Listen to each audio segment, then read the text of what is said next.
Okay, so let me just start with a brief presentation of my organization so that you know who is talking to you. I'm by myself a molecular biologist, but working since 10 years now in an NGO think tank called Fondation Citizen Science, Fondation Citoyennes. And so we are analyzing the relation between science and democracy, science and citizens, science and innovation. And since 10 years, so we are scientists, former scientists, as in my case, students and lay people or citizens. And we intervene on research policy issues by working on three main issues: the increase of research and expertise capacities of civil society, NGOs, consumerists, citizen movements, and trade unions. So what we called, and I will later come back to this, the scientific third sector. We work on the stimulation of the freedom of expression and debate in the scientific world, the support to whistleblowers, and the development of public controversies and hybrid forums on key scientific issues with strong societal dimensions. And last but not least, we are working to promote the democratic elaboration of scientific and technical choices. So we deal with the question of knowledge production, society, and democracy. If we consider long-term history, we can claim that each civilization or historical era produces its own modes and institutions on how to create and to pass on their corpus of knowledge. Over the last century, science and technology have been among the most important factors changing society. The second half of the 20th century saw in wide parts of the world an unprecedented economic growth. Numerous countries aimed to build prosperous societies on the basis of scientific knowledge and technical advances by exploiting seemingly unlimited natural resources, be it petrol, water, or land. After 60 years of furious techno-economic development, there are two main observations, however. First, poverty and social injustice did almost not decline or even rises again. And second, our planet approaches its limits. Johan Rockström and his colleagues from the Stockholm Resilience Center wrote in their 2009 article on Planetary Boundaries, exploring the safe operating space for humanity. And I cite, "Anthropogenic pressures on the Earth system have reached a scale where abrupt global environmental change can no longer be excluded. Planetary boundaries are climate change, ocean acidification, stratospheric ozone, biogeochemical nitrogen cycle, phosphorus cycle, global freshwater use, land system change, the rate of loss of biological diversity, chemical pollution, and atmospheric aerosol loading. Transgressing one or more planetary boundaries may be deleterious or even catastrophic within continental to planetary scale." So, different scientific and technological choices have different impacts on society and on the planet. But the implicit assumptions that frame these choices and their social implications are nowadays rarely evaluated and discussed. Yet, this is what we urgently have to do, this is why we are here today. Still, technoscientific innovation is often framed as a one-way progress with a given direction and with no choice over direction, more and more based on an industrial logic and on reinforced intellectual property rights. The focus on new technologies and products led to a growing commercialization of science and to a piecemeal approach in the design of research agendas, often inadequate still for tackling the multidimensional challenge of sustainability. Papers and patents is a good summary of the trends that have shaped scientific research, at least for the last decades. All these trends may explain why science has come to be seen mainly as a purveyor for new technology products and of competitive advantage, and why the expectations placed on technological innovations by a lot of policymakers are so high. However, the construction of a knowledge-based society should not be confused with the mere creation of a common market of knowledge. So, in this context, participatory research between academia and civil society organizations or citizens has become a popular new research paradigm. By including problem-based and transdisciplinarity approaches, it increasingly being recognized as important in yielding concrete knowledge and understanding that can guide changes in research, in society, and in policies. By the variety of the outcomes and their relevance for different partners, as for instance local communities, participatory research is deemed highly productive, cost-efficient, and good value for money. The recent movement of democratization of knowledge in terms of access and use thus also leads towards a democratization of the knowledge regime in terms of knowledge production. The increasing number of highly educated people gives increasing possibilities to civil society organizations of all kinds, be it patients' organizations, be it users or consumers organizations, or so on, to recruit more graduated people able to understand, to discuss, and possibly to contest produced knowledge and the official knowledge institution. Often they are able to produce knowledge and expertise or counter-expertise, to gather and analyze data, and to use them for their social purpose.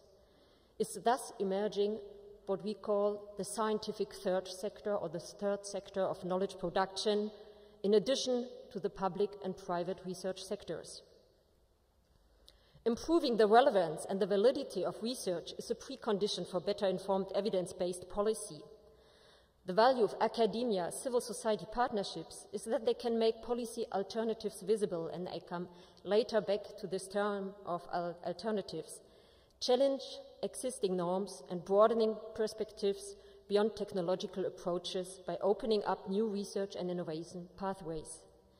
They encourage diversity in science, which is a key asset, and confirm that solving problems or achieving change is rarely only a matter of technology. The problem we are facing today is not primarily a knowledge gap between scientists and citizens, rather than a power imbalance between scientists, industry, policymakers, media, and citizens, where techno-scientific innovation often escapes democratic scrutiny. Sharing of knowledge is inherently related to the issue of sharing power. What leads us to the concept of responsible research and innovation? Right now we have some cornerstones of what is responsible research and innovation, and here I refer mainly to the recent report of Hilary Sutcliffe. And so she proposed 5 main parameters. I will only cite 3. RRI is about the deliberate focus of research and the products of innovation to achieve a social or environmental benefit. Second, the consistent ongoing involvement of society from beginning to end of the innovation process, including the public and non-governmental groups. And third, assessing and effectively prioritizing social, ethical, and environmental impacts, risks, and opportunities, both now and in the future, alongside the technical and commercial. Responsible research and innovation is also about anticipatory governance. So a few points on this. In the Commission's Horizon 2020 text from November 2011, a semantic analysis we undertook showed that the terms of competitiveness, industry, and I really regret that I can't show you the table, so the terms of competitiveness, industry, market, economy appeared much more often than the terms as civil society, citizens, or well-being. So just to give you an idea, in the whole text of the specific program, you had approximately 220 times the term economy, business, or whatever, and in front of this you had 39 times the term citizens or consumers. Civil society appeared one only time in over the whole text. But of course, semantic analysis is not only about the frequency of words, it's also about the use and the meaning of words. And if we speak or if we read about citizens, of course it is not the same if citizens are presented as passive and ignorant public, or as an active and reactive partner. So, in a certain way, Horizon 2020 reflects the dominant comprehension of what is innovation. Nowadays, innovation is mainly cited when referring to nanotechnologies, biotechnologies, genomics, nuclear energy, ICTs, and more recently synthetic biology and geoengineering, and much less when referring to, for instance, organic agriculture, research into environmental health, or social organization. So it is as if innovation would preferably take place in certain techno-scientific domains rather than in others. However, there are no natural priorities in science.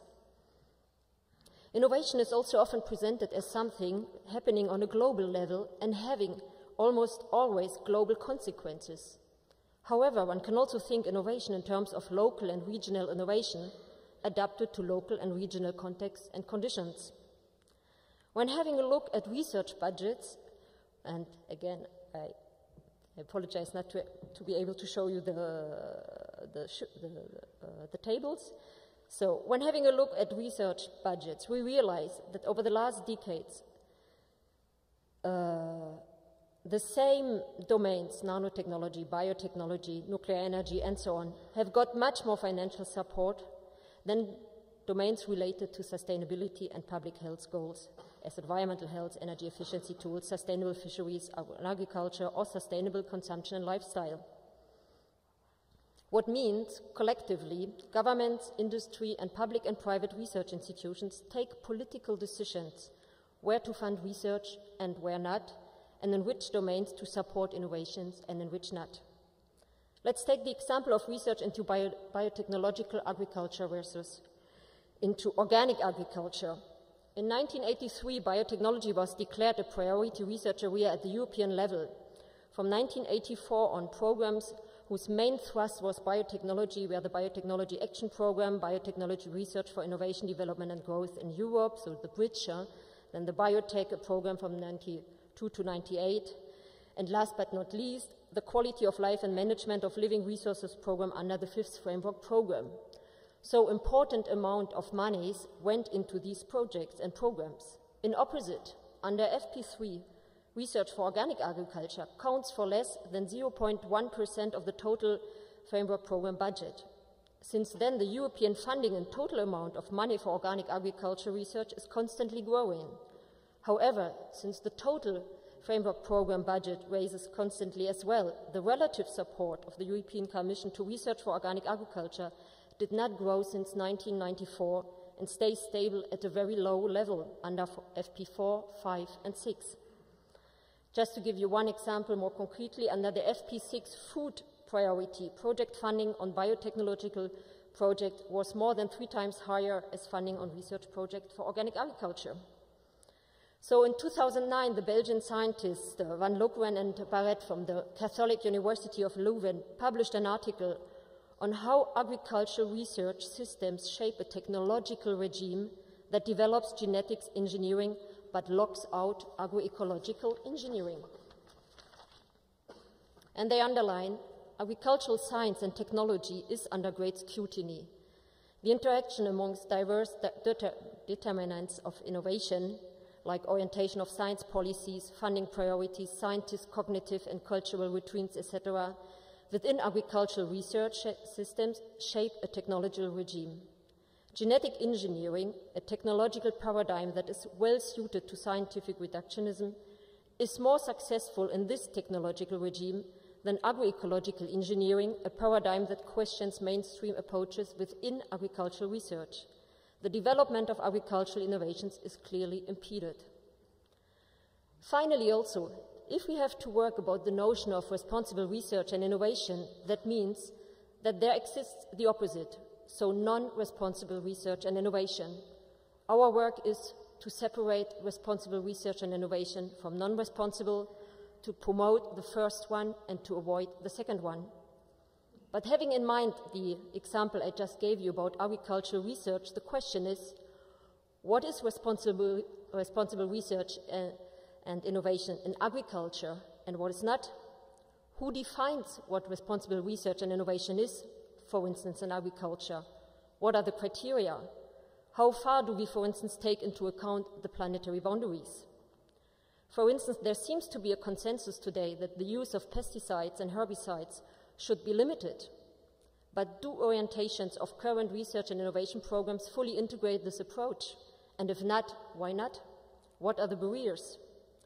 More largely, isn't there an urgent need to reconceptualize progress and to overcome its old-fashioned definition that wants that the control of nature, techno-scientific knowledge, and rationality guarantee social and moral progress?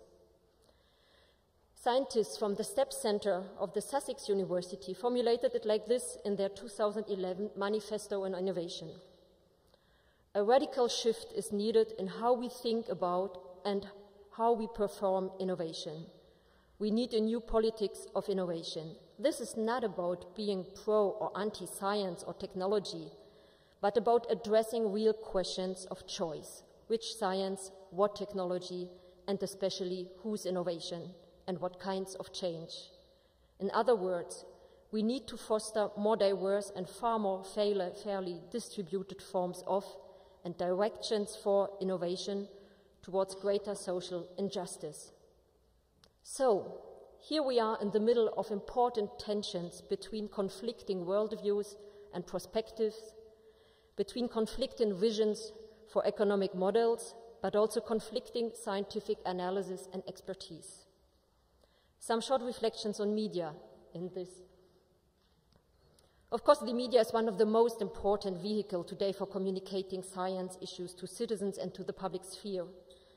One can probably and approximately distinguish three major phases or ways in the treatment of techno-scientific developments in media. One phase or one approach would be the one of enchantment. So about scientific discoveries and technological innovations, media describe techno-scientific novelties in terms of ambitions, hopes, new perspectives and possibilities, promises, for instance, for future and near future applications. A second way or a second phase would be the one where, besides a positive reporting, threats and dangers and risks gain in visibility. Innovations are discussed under different approaches, contradicting expertises are presented, dissents on how to deal with problems and on what solutions to apply is more put forward. The Wilson Center published 2 months ago, so in December 2012, a report on trends in American European press coverage of synthetic biology, tracking the years 2008 to 2011. And I cite, American press coverage still emphasizes the benefits of synthetic biology, but is less rosy than it was between 2003 and 2008. Around 30 articles appearing in the American press between 2008 and 2011 mentioned the risk of the new technology. Around 70 mentioned the benefits. European coverage, meanwhile, has become more balanced in the 2008-11 period in comparison to 2003 and 2008. Some 35% of new articles during the period mentioned the benefits of synthetic biology, while 33% mentioned the risk and 31% mentioned both risk and benefits. In the period 2003-2008, 45% of coverage only mentioned benefits compared with 5% of coverage that mentioned only risk. But there is probably a third way for media to dealing with scientific and techno-scientific developments, and this way or this phase has still to come, or maybe it's just emerging right now, and it is the one of massively showing alternatives, reporting on alternative trajectories and solutions, often still marginal and marginalized. This phase would also include a critical reflection and analysis about the relation between democracy and research at several levels, for instance, on the participation of citizens and civil society organizations to the governance of research, the participation to research programs and projects, about the local dimension and relevance of research, not only the global, the argument of authority in science, the dominance of certain issues in the public space, and so on. Let me come back here to the example of agricultural research. Van Lokeren and Barrett, who I cited already before, in their 2009 article observe, the simplified approach characterizing the mainstream media favors a binary approach concentrating on the benefits and risks of genetic engineering, for better or worse. Media have not adopted thinking on technical choices that would have discussed the comparative advantages of transgenic crops and their alternative options. Between 1981 and 2008, the archives of the New York Times contain, for instance, 2,696 references to genetic engineering against 3 for agroecology, 7 for agroforestry, and 0 for cultivar mixtures. Moreover, agroecological innovations, when considered, are usually presented as innovations for organic agriculture, not as possible agricultural practices in the future. The media stand is of great importance, given the power they wield over public opinion. As the communication theorist Bernard Cohen observed already in 1963, in what became a widely accepted communication theory, the press is significantly more than a purveyor of information and opinion. It may not be successful much of the time in telling people what to think, but it is stunningly successful in telling its readers what to think about. The public's attention is thus drawn to the risks and benefits of genetic engineering, in our example, not to the alternatives such as agroecological engineering. The analysis is confirmed by other and further developed, such as the Canadian professor of health law and science policy, Timothy Caulfield, who observes that while it is likely that the media's desire for a good story is at least partially to blame, available evidence indicates that much of the spin of a hype comes from researchers and research institutions, and the private sector seems also to be one of the most powerful engines of hype. So all this just to remind us that the relation between media, citizens, industry, science, and policy is complex. And it includes also questions about the critical distance of media on the messages which they receive by different actors. It is about the individual perception of citizens.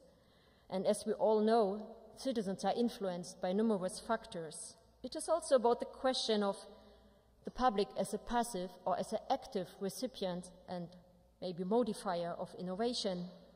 It is about social acceptability versus social accountability. And these last years, we hear a lot about social acceptability and much less about accountability. And I will finish.